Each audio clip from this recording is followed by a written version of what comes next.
Kontingen DKI Jakarta merebut puncak klasemen perolehan medali sementara Pekan Olahraga Nasional PON 21 2024 dari Jawa Barat. Sedangkan Sumatera Utara berhasil melangkahi Aceh ke peringkat 4. Dilansir dari situs PON 21, Provinsi DKI Jakarta memimpin klasemen sementara dengan mengoleksi total 252 medali.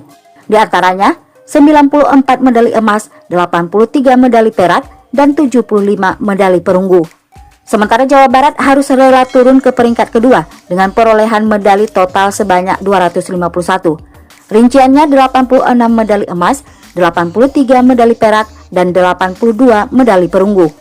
Berikutnya pada posisi ketiga ditempati Jawa Timur dengan mengumpulkan 85 medali emas, 76 medali perak, dan 76 medali perunggu. Total medali yang dikumpulkan provinsi ini 237. Pada peringkat keempat, tuan rumah Sumatera Utara berhasil melangkahi Aceh dengan menambah pundi-pundi medali dengan total 116. Di antaranya 43 medali emas, 20 medali perak, dan 53 medali perunggu. Lalu Aceh yang juga sebagai tuan rumah masih bertahan di posisi 5 dengan mengoleksi 34 medali emas, 30 medali perak, dan 35 medali perunggu.